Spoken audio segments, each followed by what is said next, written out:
My name is Emily. I have a son named Jason. When I was 22, a fire broke out in our home and I lost my eyesight. My boyfriend immediately dumped me. But Ryan suddenly appeared, promising to take care of me forever. 3 months into my second pregnancy, I was hit by a car while crossing the street. Weak and bleeding. I desperately called Ryan 99 times before he finally showed up looking annoyed. When I regained consciousness, I miraculously discovered my vision had returned. I was about to joyfully tell Ryan when I overheard him talking to his sister-in-law in the hallway. "Don't worry, Sophia," he said. "My people took care of it. The baby's gone. That fat slob Jason and his disabled mother will never threaten our family." My blood turned cold as he continued. "I may have blinded Emily when I set that fire to steal her designs. But I've kept her comfortable. Stop feeling guilty, you're the only one I love." I collapsed against the wall, silent tears streaming down my face as I pulled out my phone. "Ally? I'll take that Milan internship." Returning to my hospital room, I stared at the tiny knitted baby clothes I'd made. All useless now. My child had been erased by his own father before taking his first breath. The truth crashed over me, my blindness wasn't an accident. That fire the night before the design competition? Ryan's doing. While I'd been learning Braille, he'd been helping his mistress Sophia steal my award-winning designs to launch her fashion empire. The same designs critics now called the crown jewel of modern fashion. "Feeling better, sweetheart?" Ryan's saccharine voice interrupted my thoughts. He entered carrying soup. His phone screen clearly visible as he texted Sophia, "All handled. Can't wait to see you tonight." The wallpaper showed them grinning outside Sophia's boutique, draped in designer clothes I could never afford. For 5 years, I'd worn thrift store sweaters and taken 3 buses to save cab fare, funneling every penny into Ryan's custom suits and Rolex. Meanwhile, he'd funded Sophia's entire career. Even now, he dared suggest, "Sophia's due soon. Since my brother died, maybe she should move in with us?" I swallowed bile. "What about me? I just lost our baby." "Shoo." He kissed my forehead, reeking of Sophia's $500 perfume. "We'll try again." His phone buzzed with another message from sister-in-law Sophia as he murmured, "You know you're my everything." Clutching the hospital sheets, I vowed silently they'd stolen my sight, my designs, my child. But Milan would give me new eyes. And when I returned, these fashion frauds would beg for mercy. Ryan's face showed clear impatience as his tone turned icy. "Sophia's different from you. You're strong and can have more children later. She's delicate and needs proper care." His words chilled me to the core. While Sophia was his princess needing pampering, I'd become the disposable servant. I'd just miscarried. Yet he rushed to bring Sophia into our home. These two had been sharing beds for months, that baby was clearly his. Yet he dared spin this noble excuse. Tears soaked the hospital sheets as my heart felt like it was being sliced open. Ryan pinched my cheek absent-mindedly, sent Sophia some sweet texts, then left without looking back. Not one question about my pain. Not even fake concern. Lying stiffly on the sterile bed, I realized I meant less than furniture to him. Death wouldn't make him blink. At dawn, I booked international flights and handled my eldest Jason's Milan school transfer through trembling fingers before dragging myself home. Our mansion overflowed with Sophia's designer wardrobe and cosmetics. Their voices echoed from the living room, "Ryan darling, this dress costs over $200,000? And these shoes? You spoil me rotten. Next month's fashion exhibition needs another $1 million investment. Make it spectacular. Anything for you, Sophia." Each syllable stabbed deeper than surgical tools. Her couture came from exclusive European designers, while my French designer dress turned out counterfeit. Later I'd discover he bought 10 originals, all for Sophia's closet. Ryan had housekeepers bring me radish soup as he cooed over Sophia. "Rest well, Emily. I'll take care of everything here." His confusion at my silence almost amused me. Where was his cheerful little doormat? The girl who'd burned herself daily cooking his meals? Sophia's venomous gaze met mine as she demanded attention. Ryan rushed to feed her bird's nest and sea cucumber soup, the expensive china clinking. "Drink up, Emily," she sneered. "So sorry, these cheap radishes are all we can spare for you." My laughter startled them both. Here sat my child's killer feasting like royalty while I clutched peasant broth. Ryan never noticed my whitening knuckles. As they began groping on the couch, Sophia's silk robe slipping to reveal what he truly valued. I played my part, the blind, broken wife stumbling upstairs. Their moans followed me, Sophia's triumphant eyes tracking my every flinch. Let them think me defeated. Upstairs, I methodically cleaned bloodied nail marks from my palms. Jason's upcoming semester abroad glimmered like hope. I'd lost one child, but my warrior still needed his mother. Since giving birth to him, I hadn't seen his face. Whatever he looked like, I only wanted him healthy. But when I pushed open the door and saw the figure slumped in the wheelchair, I barely stifled my scream. My hand clamped over my mouth. Oh, Emily, you're back. Jason's been doing wonderfully, reading quietly in his chair. The maid sneered, knowing my blindness let her lie freely. Mommy, Jason whimpered. At 4 years old, he stood barely 4 feet tall yet weighed over 200 pounds. His obese body ballooning against the wheelchair. Tears streamed down his face as he wheezed laboriously. See how much Jason missed you? Before, blindness forced me to rely on others' words. Now I clearly saw Jason's agony, his legs bruised purple. Food being force-fed past his gagging point. Terrified eyes pleading for help. The maid brandished a wooden rod, ready to strike if he spoke out. His nightstand overflowed with weight gain supplements. My son kept shoveling food. Stomach stretched to bursting. Terrified of punishment.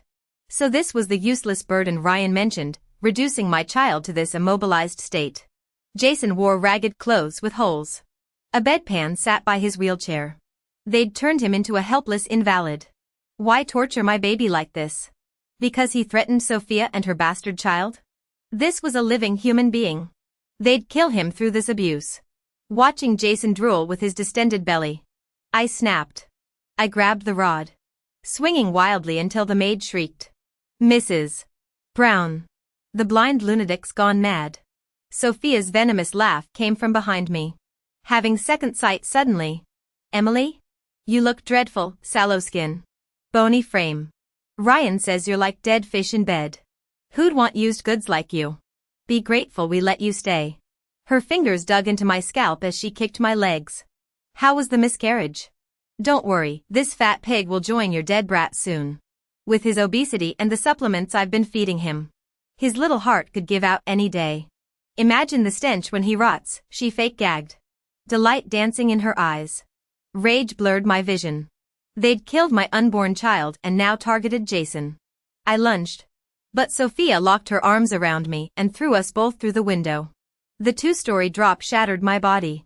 Sophia landed atop me, crushing my organs. Blood gushed from my mouth as bones screamed. Ryan came running, cradling Sophia. Emily, you belong in an asylum. After everything Sophia's done for you. Oh Ryan. Sophia sobbed theatrically. I only tried making Jason happy with treats. She resents me for being fertile. Ryan glared murderously. If anything happens to Sophia's baby, I'll bury Jason with it. He's worthless anyway. Your bastard isn't even the Johnson heir. I spat blood. You think I don't know about the car accident? The weight gain drugs? Ryan hesitated but tightened his grip on Sophia. Lies. Sophia's kind-hearted. Unlike your jealous nature. One more word and I'll feed Jason to the dogs myself. Agony ripped through my broken ribs as darkness crept in. My final thought, I'd failed both my children. Looking at the disgusting couple, I could only laugh bitterly. They killed my unborn child yet washed their hands of all responsibility. They ruined Jason's health but claimed it was for his own good. After years of marriage, I dedicated myself to caring for Ryan, never buying $5 boba teas. Hesitating over $1.50 fruits. And this was my reward. Staggering to my feet with blood trickling from my lips, I locked eyes with Ryan. Tell me, who started that fire years ago? Was my blindness your doing? Ryan paled. Words tumbling out in panic. Emily. You're fine now. It was an accident. You're talented, why begrudge Sophia a design sketch? You brought this on yourself with your pettiness. Shut up. You belong in prison. My voice turned arctic. The man I'd loved for 6 years stood exposed, a venomous criminal beneath his facade. Fine. Since Jason's such an inconvenience, I'll take him away. Whether we live or die is none of your concern. I turned toward the stairs. I owe you nothing. Emily, Ryan stared at the bloodstains on my shirt. My retreating figure stirring unexpected guilt. But Sophia's theatrical sobs snapped him back. Ryan. The baby, get me to the hospital. Right. The baby. Scooping up Sophia. He fled without glancing back. After securing Jason's safety, I contacted my old friend, the city's top physician, for his medical evaluation. My own checkup revealed minor injuries. Thankfully. Ryan's voice message arrived later. You know I've been good to you. Emily. An orphan like you should be grateful I kept you all these years. Sophia's innocent, I won't tolerate your accusations. I'll investigate the diet pills. But it's definitely not her fault. Think carefully. I said nothing. Compiling divorce papers and hidden camera footage. They never suspected the nest of surveillance I'd planted, every vile act recorded for their impending downfall. 3 days later. An impatient Ryan called. How long will this tantrum last? Come home and I'll give you anything. Sophia's pregnancy was an accident. My late brother has no heirs, I can't make her abort. Sacrifice my child to spare his mistress? I hung up. The surveillance feed showed their daily trysts, Ryan showering Sophia with sports cars and mansions while reminiscing about gifting me a $7 paper fan. Silently, I packaged the evidence into timed emails for his partners and staff. Mailed the divorce papers. Then hailed a cab to the airport. When no response came, Ryan grew agitated. The always compliant wife who patched up every argument had vanished. His security blanket of my submissiveness was unraveling. Ryan, when will you transfer those millions for my fashion show? I saw this new Birkin. Enough. He snapped at Sophia, suddenly irritated by her materialism. Before he could backtrack, his assistant rushed in. Sir. Everyone received damning emails, investors are pulling out. Mrs. Johnson sent divorce papers too. Ryan froze mid-pacification. Then sprang up. Divorce papers?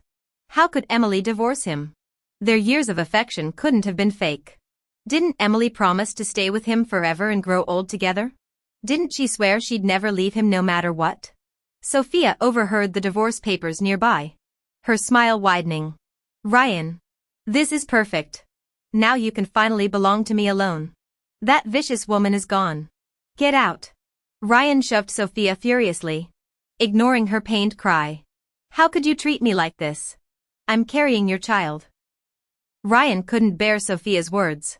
With trembling hands, he opened the agreement before frantically booting up his computer. An email notification popped up immediately, containing an edited video that clearly showed Sophia conspiring with Ryan to start the fire that blinded Emily and caused her miscarriage, Jason being force-fed weight gain drugs until he became unrecognizable. Ryan and his college sweetheart turned sister-in-law Sophia engaging in obscene acts indoors. The footage was crystal clear, even capturing their shameless remarks, buying designer clothes for Sophia while dressing Emily in cheap knockoffs. Discussing how Sophia's pregnancy with Ryan's child would help them torment Emily and her children. Ryan's blood ran cold. He never realized Emily had regained her vision long ago. Distracted by Sophia's antics, he'd been overjoyed at her supposed miraculous recovery only to now realize she'd witnessed everything from the start. Seen him and Sophia tumbling on the couch. Their inappropriate flirtations everywhere. Watched him texting Sophia while giving Emily empty promises. Suddenly he remembered college-era Emily dreaming of studying fashion design in Milan. Her passion so fierce she'd risk her life for it. Yet he'd crushed that dream, blinded her. Stole her designs. Confined her to domestic servitude she'd endured without complaint. Sophia's hysterical shrieks barely registered through the buzzing in Ryan's head. Ryan. Do something. I can't face public humiliation. She wept, cowering from employees' whispers beyond the door, sleeping with his sister-in-law? Impregnating her while his wife wore rags? They blinded her for designs then pretended charity through marriage. Why aren't these two in jail? That home-wrecking Sophia was already pregnant with Ryan's kid while married to his brother. Now she's flaunting it? She's no better than a prostitute. Collapsed on the floor. Sophia pleaded as silent tears streaked Ryan's face. I'll handle the business fallout. Focus on your pregnancy, I know you're innocent. His voice broke. But Sophia. Emily remains my wife. You'll always be my brother's widow. I'll provide for you. But leaving Emily is impossible. Sophia gaped in betrayal. After scheming so hard to become Mrs. Johnson. How could victory slip away? You swore I was your true love. You married Emily without feelings. Her leaving is perfect. Wake up. You were my brother's wife. Ryan stared at this stranger wearing Sophia's face. For the first time, he wondered if Emily's accusations held truth, that Sophia had always been this venomous snake. I nearly destroyed Emily's life once for you. Never again. Sophia's features twisted. Why cling to that used-up hag? Am I not sexier? Prettier? You promised me forever. That bitch should have died instead of ruining us. Enough. Ryan roared. Finally hearing the malice he'd willfully ignored. Shoving past gawking employees, he raced home desperate to reclaim the woman he'd wronged. Yet knowing some wounds never heal. Returning home, Ryan collapsed to his knees on the floor. He'd been calling Emily non-stop. But her phone remained powered off. He'd exhausted every connection and method to locate her. Yet found nothing. Gazing around their home, he visualized Emily standing by the couch that night, witnessing his flirtation with Sophia. The memory clawed at his chest. Their house contained shockingly few traces of Emily, just Sophia's gaudy designer items cluttering every surface. Sophia had always demanded luxury, constantly pressuring Ryan to fund her extravagance. Ryan's mind flashed to their early marriage, Emily working graveyard shifts at whatever jobs her blindness permitted. Saving pennies to buy him a leather belt he'd carelessly tossed in a drawer. She'd raised their child by day, cooking and scrubbing until her hands blistered. He realized with crushing clarity how cruelly he'd treated her, forcing her to wear thrift store clothes, denying her dreams, even costing her custody of their son. The money he'd lavished on Sophia in a single day could have sustained Emily for years. Frantically, Ryan tore through their bedroom, remembering the phone Sophia always hid from him. His hands shook as he scrolled through damning evidence, text records exposing Sophia's manipulations. Ryan. Please. Sophia appeared in a sheer silk nightgown, strategically loosening the ties. Let's find Emily together. We'll all live harmoniously. I'll treat her like a sister. Ryan's crimson eyes blazed. He shoved her to the floor, slapping her face before kicking her abdomen. Explain this. He roared, throwing the phone. Sophia's blood drained as she recognized the device. And no. I can explain. You stole design blueprints in college, making Emily take the fall that blinded her. After I married Emily, you seduced my brother for his inheritance, then killed him. And you poisoned my son Jason with weight gain drugs. Ryan's voice cracked. I pitied you after my brother's death. Gave you everything, and you used my guilt to trap me with this bastard child. Sophia clutched her cramping stomach, nightgown staining red. Mercy. The baby needs you. Ryan laughed mirthlessly.